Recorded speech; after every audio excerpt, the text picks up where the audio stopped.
El nuevo dueño del país se llama Larry Fink.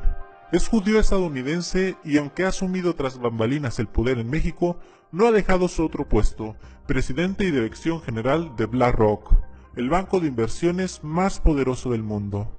El clan de los Clinton lo ha puesto como operador de la entrega del petróleo, la energía y los bienes nacionales mexicanos, vía las reformas estructurales que él diseñó para Peña Nieto y su gobierno neoliberal.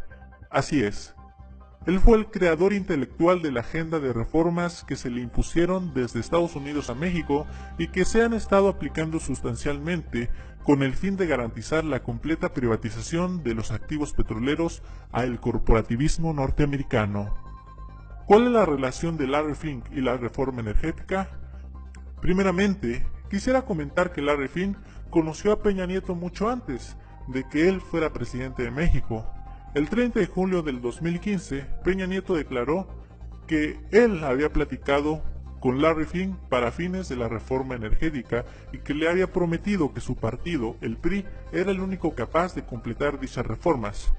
En esa reunión se juntaron los directivos de BlackRock y el gabinete de Peña Nieto con el fin de firmar el primer memorándum de entendimiento donde BlackRock compró la empresa Infraestructura Institucional, encargada de la exploración en campos petroleros mexicanos, que por cierto, esa empresa pertenecía a Carlos Salinas de Gortari.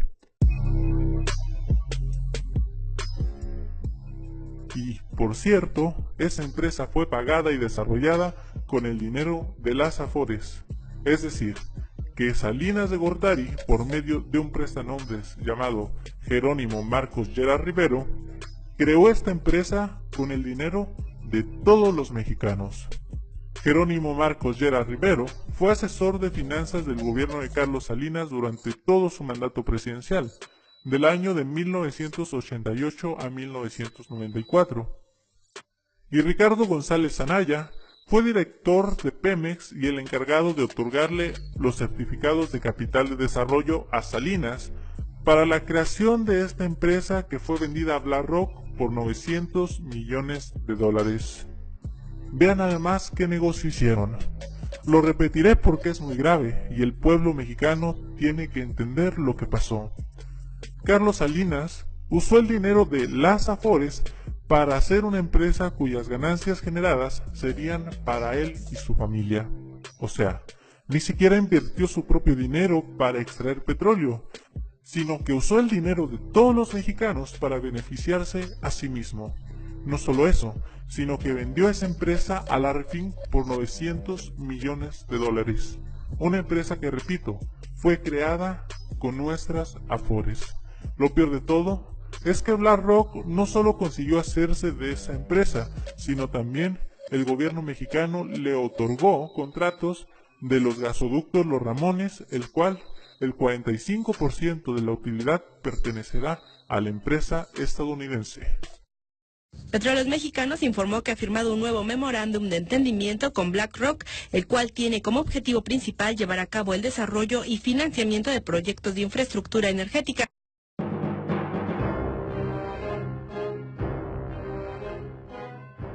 Pero la cosa no terminaría allí.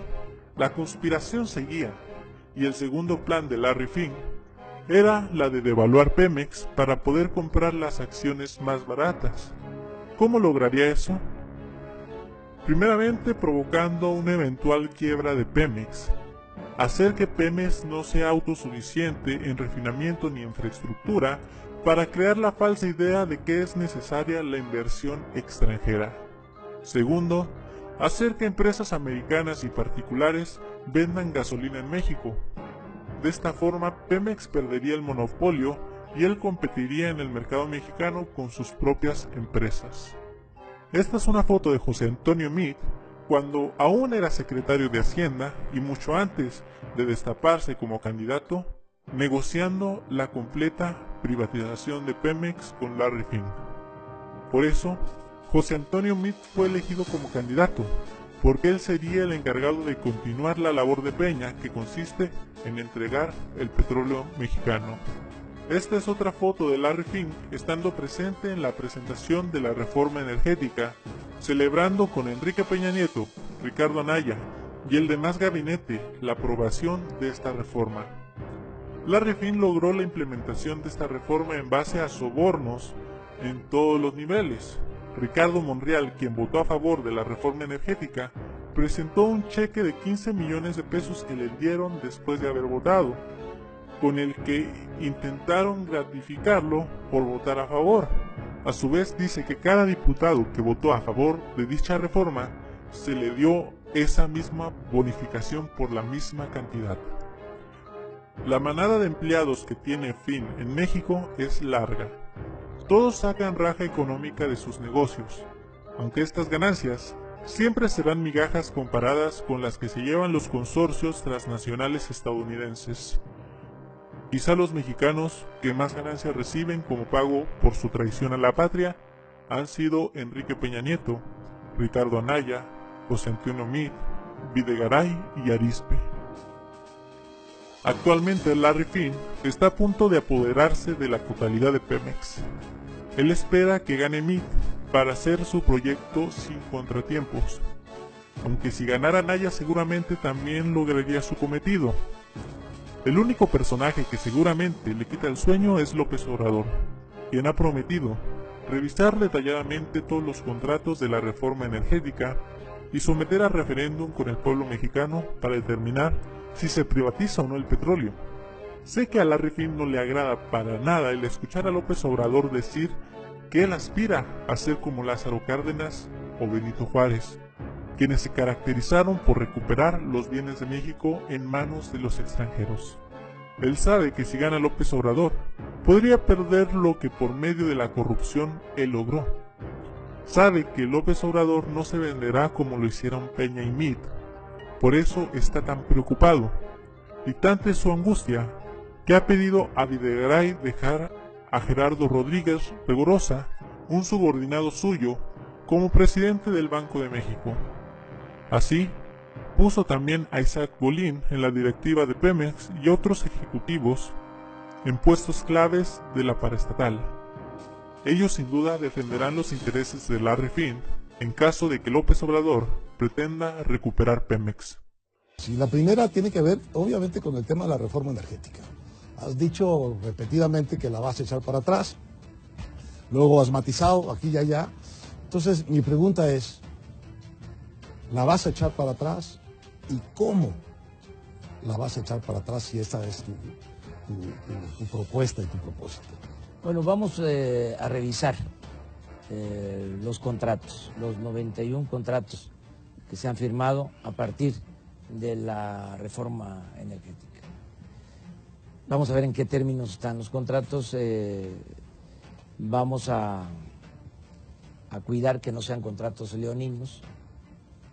Esto va más allá de lo político, de lo ideológico, es juicio práctico. Lo que le convenga a la nación se aprueba. Lo que no sea negocio para los mexicanos, que sea negocio para particulares, nacionales o extranjeros, que afecte la economía nacional, pues no se puede mantener. El procedimiento para revertir contratos, en su caso, contratos malos para la nación, va a ser un procedimiento legal. No vamos nosotros a actuar de manera autoritaria, arbitraria, pero sí vamos a corregir todo aquello que se haya hecho mal. No queremos, Héctor, sorpresas como las de Odebrecht, que son escándalos mundiales. Entonces, sin aspavientos, de manera responsable, garantizando que vamos a actuar siempre en el marco de la legalidad, vamos a revisar los contratos y toda la reforma energética. Reforms are going to allow Mexico to build a greater future. Especially, I believe, the energy reforms, which will also create reforms in terms of how you deal with electricity and the ability to have cogeneration with natural gas and all the associated products from energy and natural gas. gives Mexico a very important role in the world. And so if these reforms are executed properly, I believe investors worldwide would be very interested in participating in the upward momentum that the Mexican economy will achieve.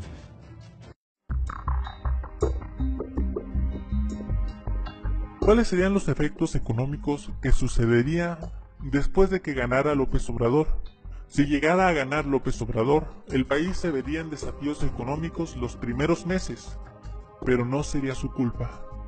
Lamentablemente, tanta guerra sucia en México y en el extranjero han provocado que la imagen de AMLO sea similar a la reencarnación de Hugo Chávez. Eso sin duda asusta a algunos inversionistas y ante una eventual victoria muchos de ellos sacarían sus inversiones del país.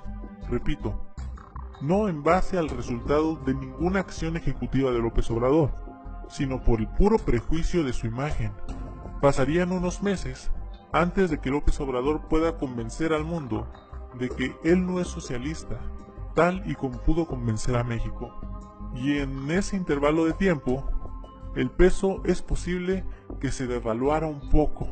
El segundo factor es que Estados Unidos defenderá sus intereses neoliberalistas en México, así tenga que llegar a los extremos de iniciar una guerra comercial y un bloqueo económico como lo hizo con Venezuela. La razón de que Venezuela esté en la situación en la que está tiene que ver mucho con la conspiración comercial orquestada desde Washington contra el régimen socialista, es decir, los países aliados al capitalismo norteamericano, que son prácticamente toda América, los miembros de la OCDE y gran parte de la Unión Europea, les prohíben hacer negocios con Venezuela por el simple hecho de que Estados Unidos no quiere que ningún gobierno socialista se desarrolle y prospere. Si López Obrador continúa con la causa de defender el petróleo, es muy posible que Estados Unidos se proponga devaluar el peso y promover bloqueos económicos, como lo hizo cuando Lázaro Cárdenas expropió el petróleo. Pero no se asusten, a pesar de la injerencia norteamericana, México no llegará a ser igual que Venezuela. Al contrario, a México le convendría un eventual desprendimiento del proteccionismo norteamericano. Si México logra ser autosuficiente y empieza a diversificar su comercio con otras naciones, sin duda creceremos. Estados Unidos es nuestra vaca lechera que nos impide progresar, y se vale de la dependencia que tenemos hacia ellos para chantajearnos, amenazarnos y acondicionarnos. Estados Unidos soborna a nuestra clase política, se está apoderando de nuestros más valiosos recursos energéticos y es el responsable junto con el gobierno actual de que haya aumentado el costo de la gasolina en nuestro país. Yo veo en el proyecto de López Obrador un lineamiento para que México refine su propia gasolina, sea autosuficiente en los aspectos básicos y no tenga que depender de los extranjeros. Por lo tanto, no estaría mal que gane López Obrador, eso le convendría mucho a México, pero obviamente a Estados Unidos no le conviene para nada. Soy Opinión Anónima, una persona en algún lugar de México a favor de la educación. Si te gustó el video, compártelo con tus amigos, dale like y comenta.